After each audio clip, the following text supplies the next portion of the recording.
इसी के साथ में ये भैया की तरफ से माला और 1 से 1 रुपए से सम्मानित कर रहे हैं जसरत भैया। ये मामा जी भैया के मामा हैं, तो उनकी तरफ से ये सम्मान है। तो प्रभु से आशा है, कामना है, धर्म के रास्ते पर यूं ही आगे बढ़ते रहें। बोली वृंदावन बिहारी लाल की, बोल राधा कृष्ण की। तो आइए देखते हैं श्री सुखदेव जी बोले हे राजन परिषद। बताया है आज मैया सुरुचि ने माँ सुनीति को निकाल करके जब घर से बाहर किया है, खेतों पर एक झोपड़ी रखवा दी है और रोजाना माँ सुरुचि माँ सुनीति को 1 सेर जौ देती है। आज वो मैया उसी टूटी सी झोपड़ी में अपने समय को व्यतीत कर रही है। बताया है कि जब धीरे धीरे समय व्यतीत हुआ, आज 1 दिन नहीं 2 दिन नहीं 15 रोज हो गए, लेकिन महाराज उत्तानपाद के दर्शन भी नहीं हुए। मैया ने मन में विचार किया है नाथ, वैसे भी तो भगवान ने कोई संतान कोई पुत्र नहीं दिया, और जो पति के चरणों की सेवा करती थी आज वो सहारा भी भगवान ने मुझसे छीन लिया। वैसे भी तो कोई संतान कोई पुत्र नहीं था और पति के सहारे में अपने जीवन को काट रही थी और वो सहारा भी छीन लिया। हे नाथ, इससे तो अच्छा है कि मैं अपनी मौत कर लूं। और सही बात है, जिस माँ के पास में जिस घर में संतान नहीं होती है तो उस माँ से पूछिए, उस पिता से पूछिए। और संतान ना होने के कारण अगर पति का सहारा भी छूट जाता है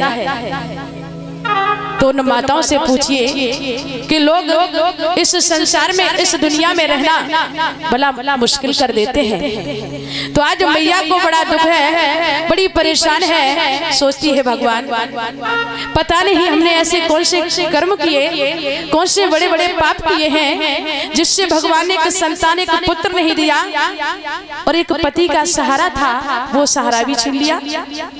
हे नाथ, इससे तो अच्छा है कि मैं अपनी मौत कर लूं। वो मैया उस टूटी सी झोपड़ी में अपने समय को तो काट रही है, लेकिन उस माँ को चैन नहीं पड़ रहा। लेटी है दिन रात भगवान का ध्यान करती है।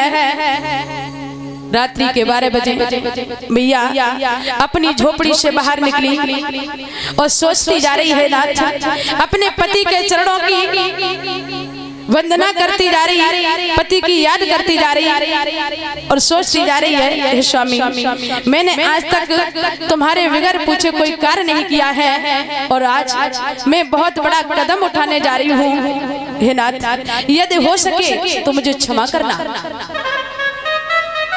और मैया और ध्यान रखना कि जिस व्यक्ति के ऊपर, जिस इंसान के ऊपर दुनिया की जब सारी चिंता लग जाती है तो उस इंसान को मरने के अलावा कुछ नजर नहीं आता। भैया आज बड़ी चिंतित है और रोती जाती बिलखती जा रही है और बोली है नाथ कि रोई रही बन में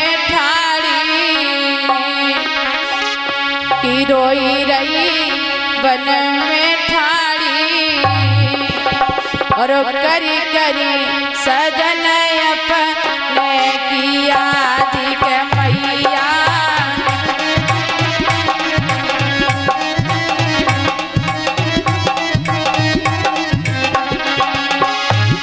के रोई रही बन में ठाड़ी करी करी सजन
करी सजन अपने की याद।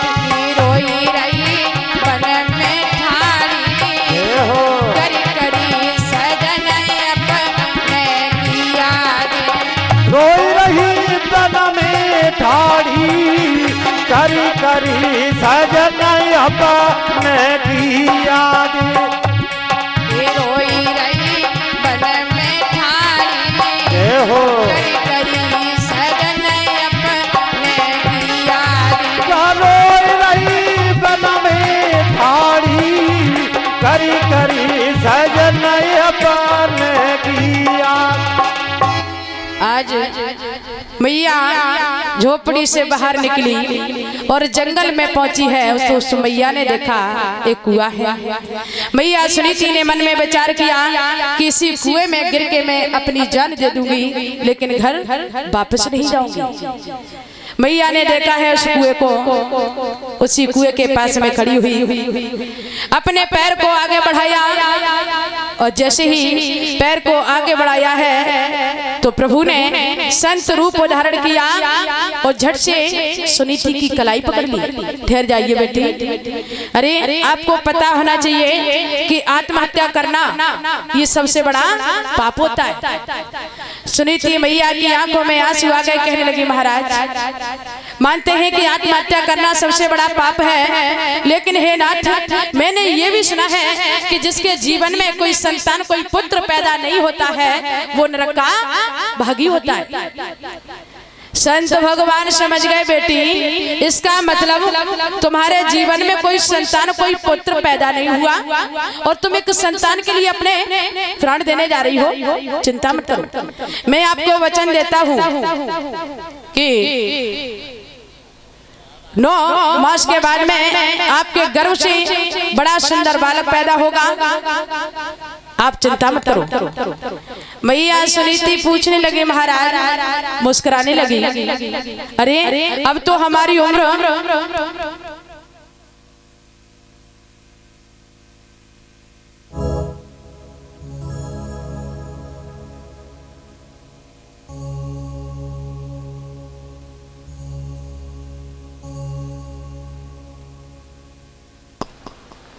इसी के साथ में ये 500 रुपए का पुरस्कार लहू सिंह ये भैया के मामा हैं, उनकी तरफ से ये सम्मान है। तो ठाकुर जी से प्रार्थना है, आराधना है, हमेशा धर्म के रास्ते पर यही आगे बढ़ते रहें। बोली वृंदावन बिहारी लाल की, राधा कृष्ण की। तो श्री सुखदेव जी बोले हे राजन परिषद, बताया है कि जब संत भगवान ने सुनीति से कहा है चिंता मत करो, मैं आपको वचन देता हूँ कि 9 मास के बाद में आपके गर्भ से बड़ा सुंदर बालक पैदा होगा जो भगवान का भक्त निकलेगा। सुनीति मैया कहने लगी महाराज जब सारी उम्र व्यतीत हो गई तब कोई संतान कोई बालक पैदा नहीं हुआ और अब तो हमारी उम्र संतान के लायक भी नहीं है और संतान कैसे हो सकती है। महाराज हमें आपकी बात पर भरोसा नहीं है। संत भगवान कहने लगे सुनीति तुमने सुना है कि भगवान कन्हैया ने स्वयं कहा है क्या कि मोर वचन चाहिए पड़ी जाए फीका और संत वचन पत्थर की लीका। बेटी कन्हैया ने स्वयं कहा है कि एक बार भगवान का वचन खाली जा सकता है, लेकिन जो संत सा होता है उसका वचन कभी खाली नहीं जाता। बेटी विश्वास करो, और यदि 9 महीने के बाद में तेरे गर्भ से तेरे संयोग से कोई बालक पैदा ना हो तो ना तू कहीं चली जाएगी और ना ये कुआं कहीं चला जाएगा, आकर के अपनी मौत कर लेना, लेकिन अभी नहीं 9 महीने के बाद में। मैया सुनीति ने संत भगवान की बात पर विश्वास किया। बताया है कि धीरे धीरे जब समय व्यतीत हुआ तो एक दिन महाराज उत्तानपाद घोड़े पर सवार हुए शिकार खेलने के लिए चले हैं। सिपाहियों को साथ लिया और शिकार खेलते खेलते जब बहुत देर हो गई, रात हो गई, सभी सिपाही घर वापस लौट आए। महाराज उत्तानपाद जब अकेले रह गए, महाराज उत्तानपाद ने भी घोड़े को वापस लौटाया। घर वापस लौटे हैं तो क्या देखा कि सुरुचि गहरी नींद में सो रही है। उत्तानपाद ने मन में विचार किया कि यही मौका बहुत अच्छा है सुनीति से मिलने का। उसी समय महाराज उत्तानपाद ने घोड़े को वापस लौटाया और जिस जगह टूटी सी झोपड़ी में माँ सुनीति अपने समय को काट रही थी, आज जाकर के महाराज उत्तानपाद ने दरवाजे को खटखटा दिया और बोले कि खोला खोला कि वरिया प्यारी और शरण हम